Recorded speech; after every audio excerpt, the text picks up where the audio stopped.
प्रसाद गाड़ी के पीछे सीट पर बैठकर बहुत ही गंभीरता से फाइल देख रहे होते हैं और रमेश केयरफुली गाड़ी चला रहा होता है। डैडी, क्या मैं गाड़ी को एयरपोर्ट ले चलूं? अभी फ्लाइट के लिए बहुत वक्त है। फिलहाल कपड़े के दुकान की तरफ चलो। पिछले महीने बिक्री रही थी, इस महीने भी नहीं है। हर दिन माँ बेटी शारदा और मालिनी दुकान जा रही है, पर दोनों वहाँ जाकर कर क्या रही है देखना होगा। ठीक है पिताजी, जैसा आप कहें। इतना कहकर रमेश गाड़ी यू टर्न लेता है और फिर दुकान की तरफ जाने लगता है। उधर अमीर घर के हॉल में गरीब बहुरानी अनामिका थी। घर का कामकाज, खाना पकाना सब हो गया, अब मेरे पास कोई काम नहीं। एक बार फोन लगा के उन्हें पूछती हूँ क्या मैं सहेली से मिलके आ सकती हूँ। इतना सोचकर अपना सेलफोन उठा के फोन लगाती है अनामिका। रमेश उधर गाड़ी चला रहा होता है, तभी उसका मोबाइल फोन बज उठता है। वो मोबाइल में देखता है अनामिका कॉलिंग। ये देखकर, कौन है बेटा, घर से माँ फोन की है? नहीं पिताजी, अनामिका फोन कर रही है। बहू, अगर कुछ है तो गाड़ी रोको, मैं ऑटो से चला जाता हूँ। पहले पूछने तो दीजिए क्यों फोन कर रही है वो। इसमें जानने का क्या है बेटा, घर का काम काज खत्म हो गया होगा, वो बोर हो रही होगी। बहू को छोड़ छोड़ के बिजनेस ट्रिप से बाहर घूमते हो सकता है उसे तुमसे बात करनी हो। प्रसाद के इस तरह से कहने पे रमेश गाड़ी को रोड के किनारे लगाता है और फिर उसका फोन उठाता है। बताओ अनामिका, क्यों फोन किया था? एयरपोर्ट चले गए। अभी नहीं अनामिका, रास्ते में ही है। तुम्हें कुछ चाहिए क्या? मैंने आपको बताया था ना, मेरी गांव की सहेली यहीं पे रहती है। हाँ, बताया था तुमने, भानुमति है ना? हाँ, मेरा सारा काम हो गया है, तो मैं चाहती हूँ कि एक बार मैं उससे मिल कर आऊँ। ठीक है अनामिका, संभल के जाना। अच्छा ठीक है जी, आप भी अपना ख्याल रखिएगा। इस तरह कहने पर अनामिका खुशी खुशी दरवाजे पे ताला लगाती है और फिर चली जाती है। उधर रमेश भी गाड़ी लेकर चला जाता है। अमीर सासू माँ शारदा और बेटी मालिनी, चूँकि दुकान में कोई कस्टमर नहीं था, इसीलिए वो एक जगह बैठकर एक दूसरे को देख रही थी। पिछले महीना ये महीना एक भी सेल्स नहीं हुआ। तुम्हारे पिताजी पूछेंगे तो पता नहीं क्या होगा। मुझे क्या पता होगा माँ, आप ही अच्छे से सोचो। तुम्ही ने तो कहा था सेल्स में बढ़ोतरी करोगी, इसीलिए मैंने तुम्हारे पिताजी से बात करके 3 महीने की मुहूर्त मांगी। उसमें 2 महीने निकल गए। अभी भी 1 महीने का समय है ना। जब 2 महीने में सेल बढ़ी नहीं तो 1 महीने में कैसे बढ़ जाएगी? श्योर मम्मी, एक बार कस्टमर को तो आने दो, फिर देखो मैं कैसे टैलेंट दिखाती हूँ। पता नहीं तुम क्या दिखाने वाली हो, पर तुम्हारे पिताजी तो तारे दिखा देंगे।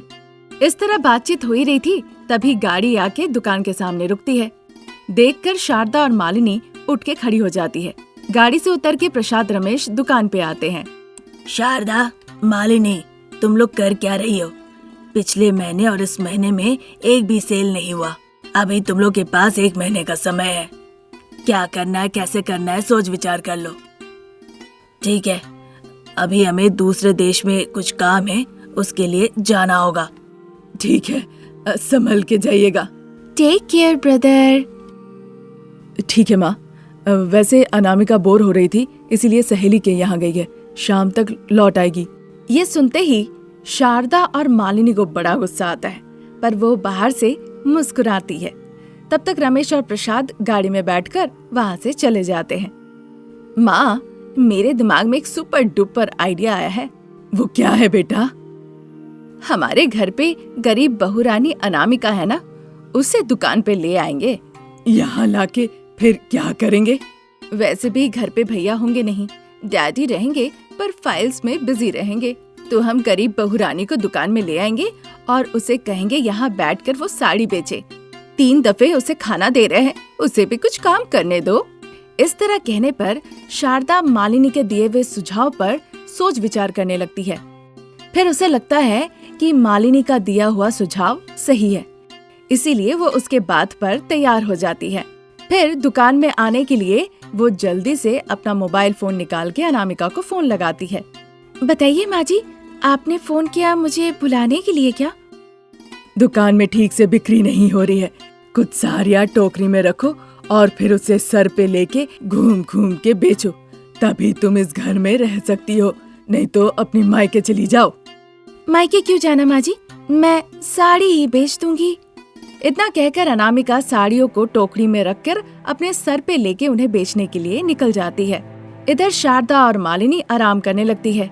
अनामिका एक साड़ी के दुकान में जाती है। जो उसके पास साड़ियाँ थी वो उन साड़ियों को उस दुकान पे दिखाती है। उन्हें जितनी साड़ियाँ चाहिए थी वो देकर बाकी साड़ियों को लेकर अनामिका चली जाती है। दिन इसी तरह निकल रहे थे। अनामिका अपनी दुकान की साड़ियाँ घर घर जाके घूम घूम के बेचने लगती है और बेच के जो पैसे होते थे अनामिका वो पैसे लाकर शारदा के हाथ में दे देती थी। शारदा बहुत खुश होती थी इस बात से।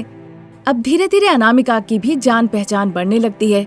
उसकी साड़ी भी बहुत बिकने लगती है, जिससे वो पैसे भी ज्यादा कमाने लगती है। फिर एक दिन अनामिका, माँ जी मुझे 10,000 रुपए चाहिए, उनका जन्मदिन आ रहा है ना, उनके लिए कुछ कपड़े और गिफ्ट खरीदना चाहती हूँ। इस तरह से कहने पे शारदा और मालिनी को बड़ा गुस्सा आता है। वो दोनों मिलके अनामिका को जो नहीं सो कहती है और दोनों मिलके घर से अनामिका को निकाल देती है। तभी वहाँ पे प्रसाद आ जाते हैं। मैं इसलिए चुप था जानने के बावजूद कि अनामिका ही दुकान की साड़ियाँ बेच रही है, ताकि तुम लोग तीनों एक साथ होके अच्छे से काम करो। अनामिका कड़ी मेहनत करके घूम घूम के साड़ियाँ बेची है और पैसे कमाए हैं, जिसके बदौलत उस छोटे से दुकान से आज हमारी इतनी बड़ी दुकान है। तो आप क्या चाहते हैं? फोटो लगा के हम उसकी पूजा करें? पिताजी, अगर साड़ियाँ बिक रही है इसका मतलब नहीं है कि अनामिका बेच रही है। हमारी साड़ियाँ अच्छी हैं। अब वो लालची हो गई है, वो इस घर में नहीं रह सकती है। चले जाओ। इतना कहकर शारदा और मालिनी घर के अंदर चली जाती है। बेचारी बहुरानी अनामिका रोते रोते अपनी सहेली भानुमति के पास चली जाती है। अनामिका बहुत दुखी थी। वो इस बात का ख्याल रखी कि पति विदेश में रहते हैं, इसीलिए उन्हें पता न चले। वो बहुत प्यार से बात करती थी। फिर एक दिन भानुमति, अनामिका कितने दिनों तक तुम दुखी रहोगी? किसने तुम्हारे साथ ऐसा किया? तुम्हें आज सही सही जवाब देना पड़ेगा। तुम ऐसे दुखी नहीं रह सकती हो। इस तरह कह ही रही थी, तभी वहाँ पे ससुर जी प्रसाद आते हैं। वो समझाते हैं, हाथ में कुछ पैसे देते हैं।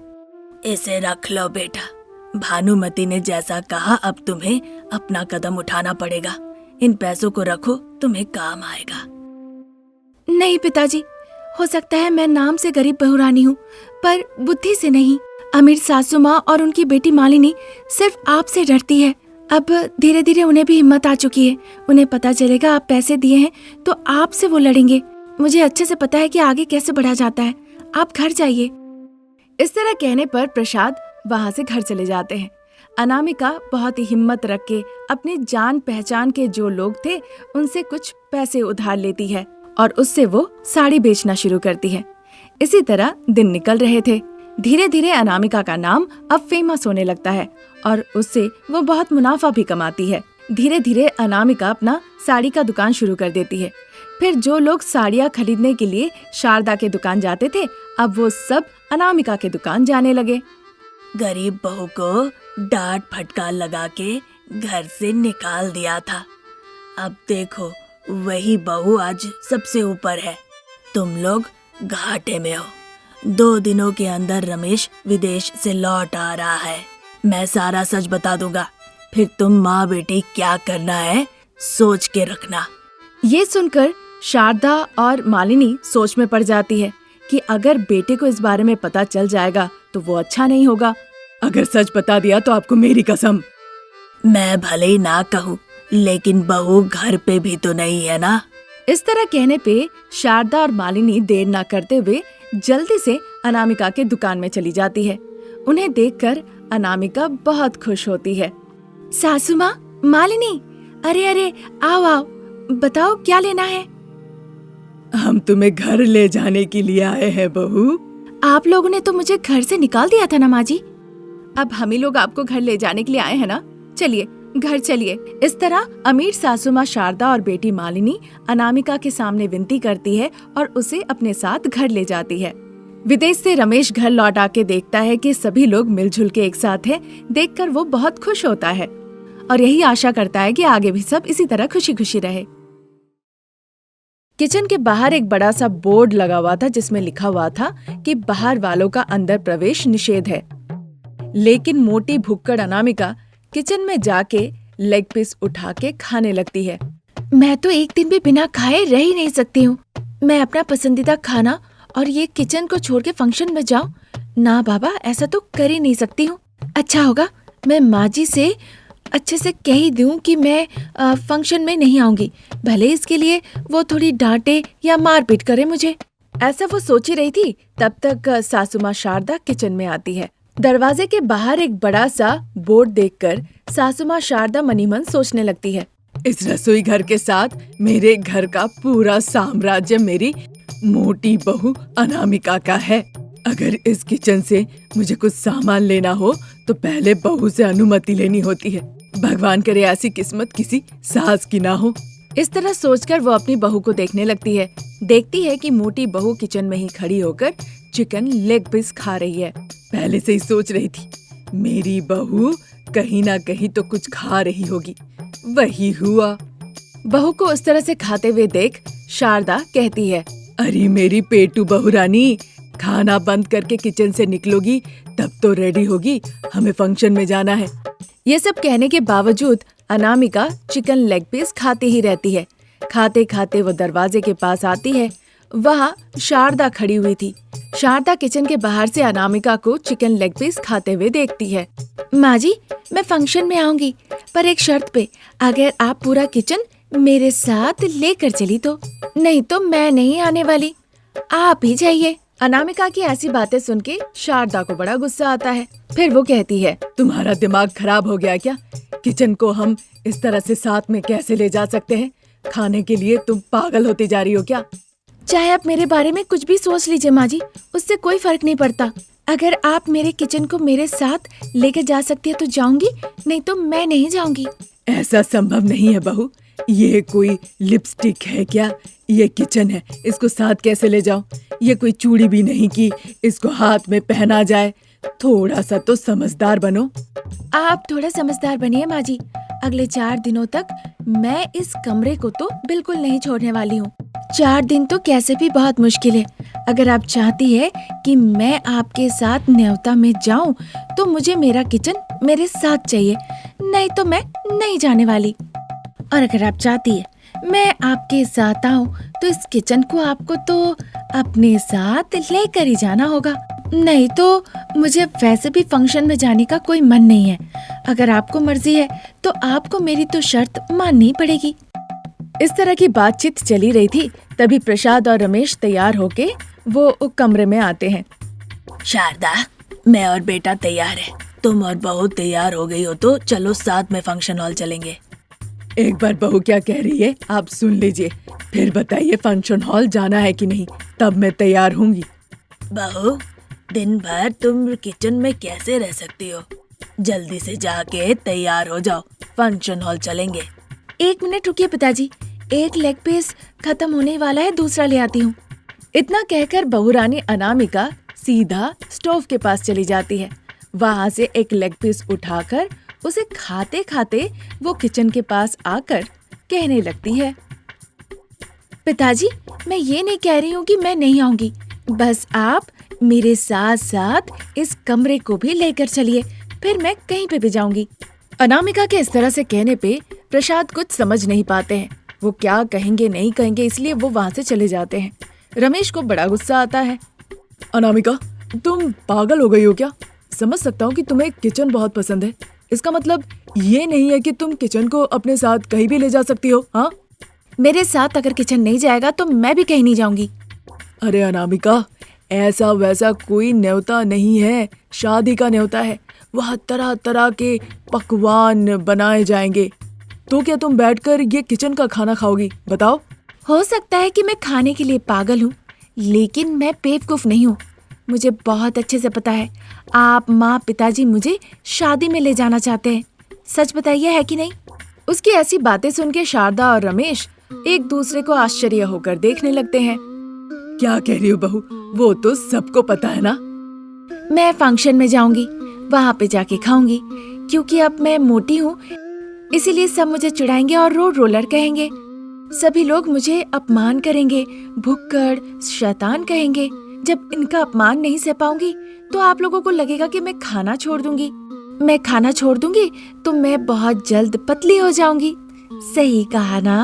अनामिका की इस बात पर सासू माँ शारदा पति रमेश को समझ नहीं आता है कि वो क्या जवाब देंगे। अनामिका तभी भी खाते ही रहती है और वो उन्हें देखते ही रहते हैं। उस बीच प्रसाद वहाँ पर आते हैं। शारदा, बेटा रमेश, एक बार बाहर आओगे क्या? बाहर? बाहर क्यों आऊं जी? हाँ, बाहर क्यों पिताजी? ज्यादा कुछ कहे बिना तुम दोनों जल्दी से बाहर आओ।